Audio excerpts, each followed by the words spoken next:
Here they are. Cow Nation.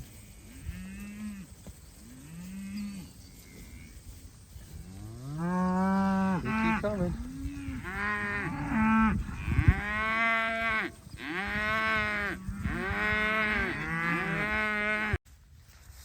So the dairy cows have arrived. We have Sweet Pea right here, the big one. She's bred. She's going to be having her baby here in October. This is a little calf we haven't named yet, but he's a little Jersey bull calf. And there's his mom out there, Emma. So Sweet Pea, Emma, and awaiting a name. Cookie. We've been told Cookie. Looks like Biscotti would be a good name for him. That's a cute name. Right? He likes you. For all the Italianos out there. Oh, very nice. He's rubbing on me. Hey! So anyway, we decided to get some of these dairy cows because I've been on this raw milk kick. So, you know, when you grow up on Long Island, you don't get raw milk. It's just not one of the things that's in the market. It's not very available. So now we do. So we are training them to come with us because they're new, just on a little touch of grain. Again, these are going to be milk cows. They're not our beef cows. And yeah, it's pretty cool to see how friendly they are. And we just met them. So pretty cool to see. And anyway, this is like getting our new toys at the farm. So we're really excited for them. And again, I don't know if raw milk production is in our future, you know, for customers, but maybe it will be. I don't know. Like I said, I have some convincing to do with Lauren, and maybe she'll go for it. Nice day out today, unbelievable day. But you know, this raw dairy thing, these are A2 cows. You could look them up. They're Jersey cows, so they have a little bit more of a buttery milk. And the A2 is supposed to be really good for your gut. And you know, everybody today is taking probiotics and talking about the gut and gut health, but you can actually improve your gut health through the A2 raw milk. And actually the gentleman that sold these cows to us was having some real stomach issues for a while. And he said in just a short period of time of being on the A2 yogurt and milk, they started making butter with the milk and everything. Like, stomach issues that had been there for years had disappeared. So something to look into, something to think about, you know, for those that have some stomach issues. Maybe a good idea, you know, give it a try. Some A2 milk. Again, we're not providing it at this point, but maybe it's something that we will look into.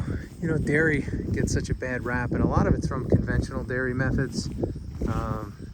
You know, once you start pasteurizing, homogenizing, and blah blah blahing, you know, you kill the benefits of what these great animals can provide.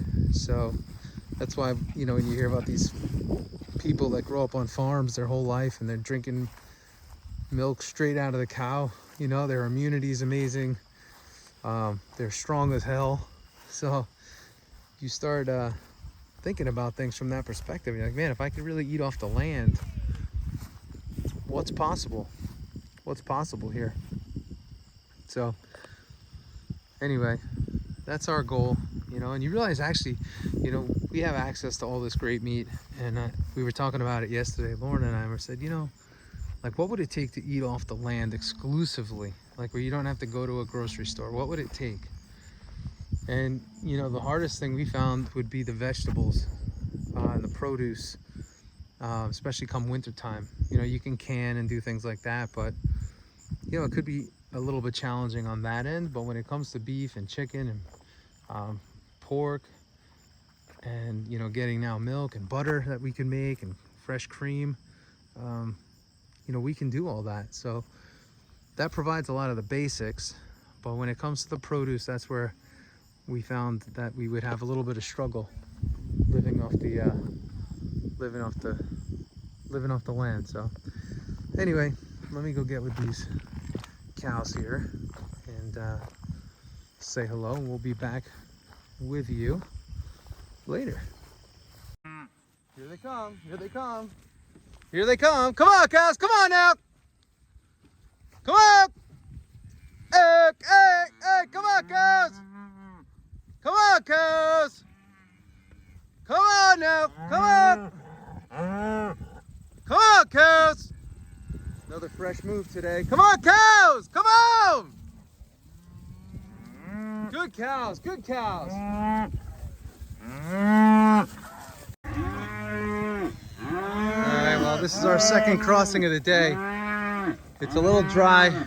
We got a week of hot weather coming, so I'm trying to get them to sort of eat the tips of energy off this grass, but not keep them out too long to where they turn it into a golf course. So we're chopping away here. We're gonna roll out a bale of hay in probably the next 20 minutes, and again, keep feeding this, keep them moving, and keep them working this grass. I gotta say, one of the things that we haven't talked much about is flies. You know, that's a big thing here in farming, you know, in cattle, is flies. They usually have flies all over them. And I gotta tell you, because we move them, they hardly have any flies. And flies are like a total nuisance to cows. They have a couple. I have one on me right now. But ultimately, moving them has really helped with fly control. They're not running around in their own crap. And you know, a couple of weeks ago I was watching a video on YouTube, and a well-known farmer, especially that we saw, was putting diesel fuel on the cows' faces so they wouldn't be bothered by the flies. I don't know if I could think of anything more ridiculous than putting fuel on a cow's face. I don't know, it's just me. I don't have a lot of I don't have 50 years and generations of farming behind me, but that goes back to what we call common sense farming again. It's like, yeah, we've combated the flies, but we've also decorated their face with diesel fuel. How does that make any sense? I don't know. Again, just putting it out there. To each his own. I know our customers, they don't really like grass-fed, grass-finished, and dieseled. It's not really what they're after in terms of a finishing. But again, you find some wacky things that some old wives' tales provide. And listen, if that works for your program, great. It's not going to work here because, again, our customer is a very health-conscious customer, and they're looking for a very specific type of grazing and way of producing. So anyway, that's what we got here. Next thing that's going out is this old crappy gate. It's horrible. It keeps popping off the hinges. What we found is, like, when the gates are too long, it's a problem. We found it to be a problem. They're just big and clumsy, so we'll probably either do a split gate or drop a post and put a shorter gate. So always something. We're good patrons of the Tractor Supply.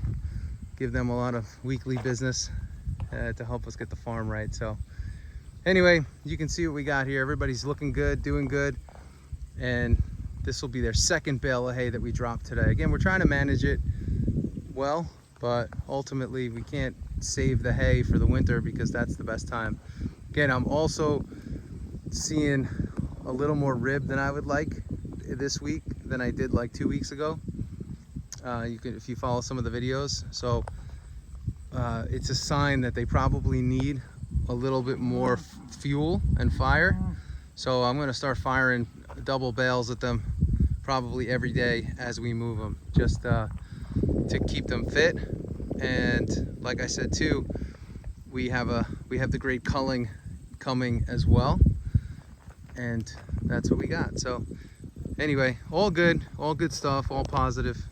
You know, we'd like them fatter, obviously, but we can only do what we can do. So that's it. That's today's message. And as you know, I did say that, you know, some of these cows, they're definitely got beef in them. They're mostly beef, but they do have some dairy bloodlines, and those are the ones that we're going to look to sort out. So, you know, putting weight on a dairy cow is not very easy. Tall legs, just not the frame type we're looking for. So as I go around and I look at who's performing well, it's those shorter, stocky cows. Like even that black one there, it's got a little too much leg on it.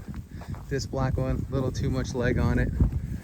And at times like this, late in the summer, as we're getting ready to wind down our grazing season up in this region, probably only about 6 weeks left, it's a problem. So short and stocky all the way, baby. But the good thing is, you know, Greg Judy calls it the death triangle, which is on the left side. We don't really see any of that, so that's a good sign that the cows are still fit and still holding weight pretty good, and still holding their condition, like those nice looking cows. Even Patrick, he put some weight back on, but he's again you know, lost his condition as a herd bull. So we have a decision to make on him, and we'll go from there. And the decision, by the way, I've already made it, but I have to convince Lauren into that decision. So partnerships. Anyway, so it's all good here on the farm.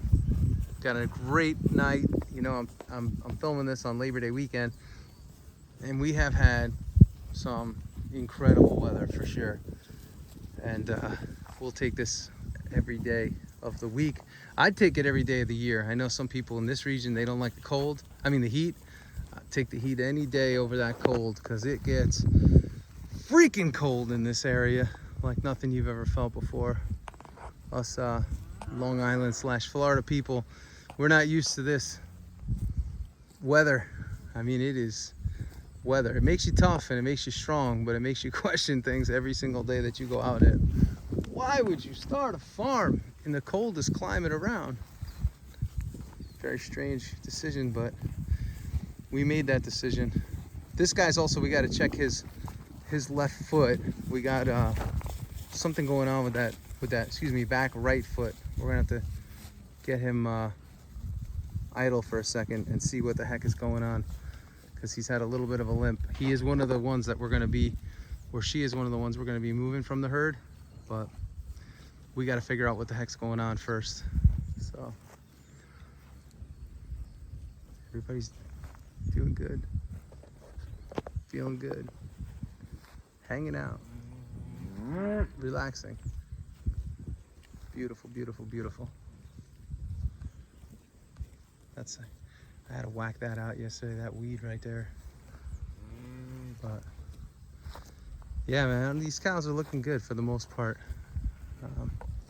I think it's sort of this idea that we all have. I'll leave with this. You know, we all want our cows as fat as possible, and we totally do, and that's our goal. But you know, when you don't grain your cows, it's really hard to do sometimes. It's hard to make it perfect as you want. It's hard to finish these cows, you know, at 1,500 pounds. It's not gonna happen. So, you know, we're looking for a good 1,000-pound cow, 1,200 pounds max, and that's a good run for us. That's a good build. So every day we do our best to get them there. It takes time, you know. You're looking 24 to 30 months. Sometimes it takes 32 months. Sometimes it could extend out to 36.